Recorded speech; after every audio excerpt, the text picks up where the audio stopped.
Hello students, tenth science में देखिए, पिछली वीडियो में मैंने आपको ये क्वेश्चंस करवाए थे, तो आपने याद कर लिया होगा। इनको लिखना भी है, इनको और याद भी करना है।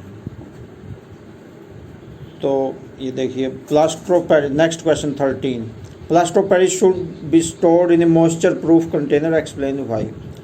जो पीओपी होती है, प्लास्टर ऑफ पेरिस, आपने देखी होगी। पीओपी जो छत पे डिजाइन बनाते हैं जिससे, वही होती है प्लास्टर ऑफ पेरिस, पीओपी। तो उसको मॉइस्चर प्रूफ कंटेनर में ही स्टोर करना ज़रूरी होता है।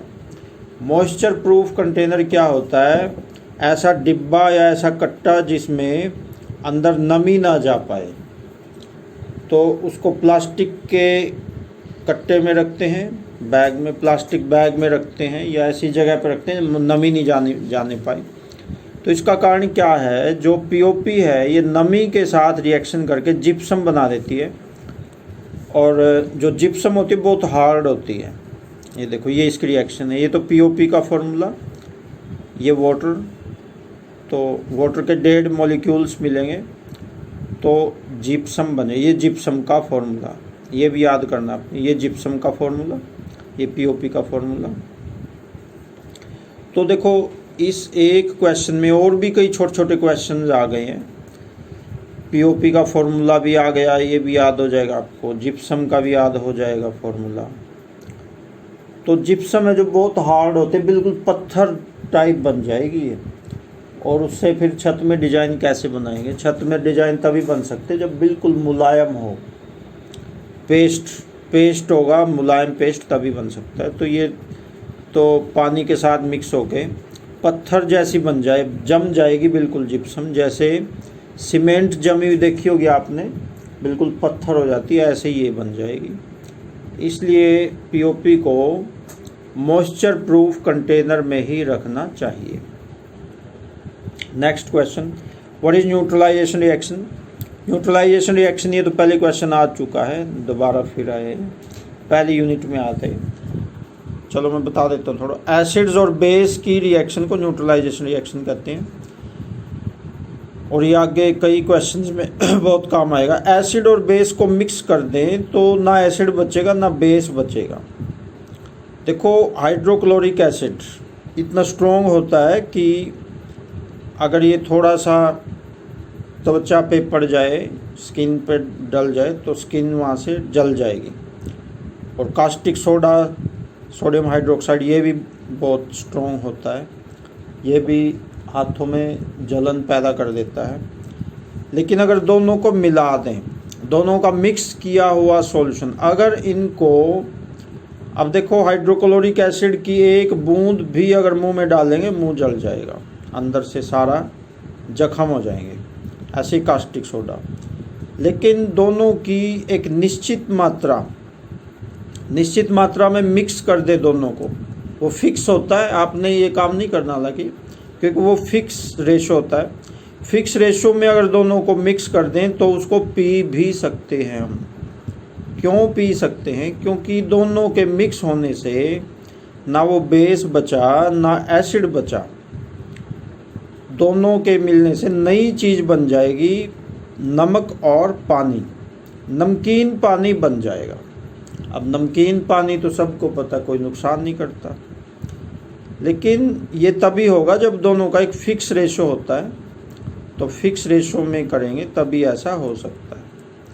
हालांकि आपने इसको ट्राई नहीं करना घर पे, ये लैब में समझने की बातें हैं, एक्सपर्ट्स ही इसको कर सकते हैं।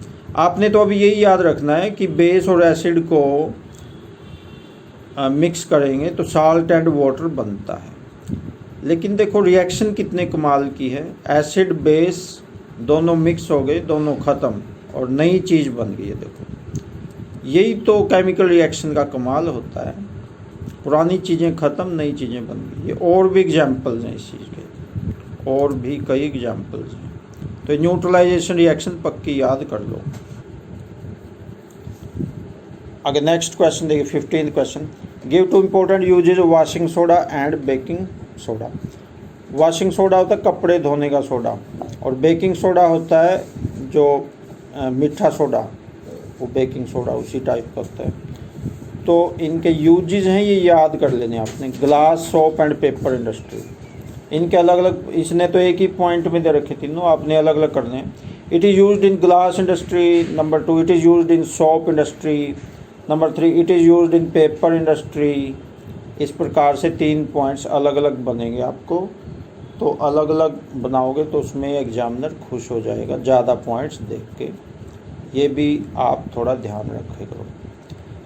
बेकिंग सोडा के भी ये यूजेस हैं। फायर एक्सटिंग्विशर, आग बुझाने में काम आता है ये फायर एक्सटिंग्विशर, ये आपको लैब में दिखाया था बना के, आग बुझा के दिखाई दी। मोमबत्ती, जलती हुई मोमबत्ती को बुझा देता है। तो एंटासिड में भी काम आता है। मान लो पेट में गड़बड़ हो गई, एसिडिटी हो गई, जलन हो गई, तो 1 गिलास पानी में 1 चुटकी मीठा सोडा, ज़्यादा नहीं, 1 चम्मच नहीं मिलाना, 1 चुटकी मीठा सोडा मिला के पी जाओ तो जो पेट की जलन है वो ख़त्म हो जाएगी। तो वो एंटासिड है। एसिड का उल्टा, एंटी से बना एंटासिड, उल्टा यानी एसिड का उल्टा। इंग्रेडिएंट का मतलब उसका एक घटक, यानी पार्ट, एंटासिड बनाने में काम आता है। तो ऐसा क्यों है? क्योंकि पेट में एसिड बना और जो ये बेकिंग सोडा ये बेस होता है, तो पेट में जाके एसिड और बेस दोनों एक दूसरे को काट देंगे। तो जो जलन है एसिड के कारण, जो जलन बनी हुई है पेट में, वो ख़त्म हो जाएगी।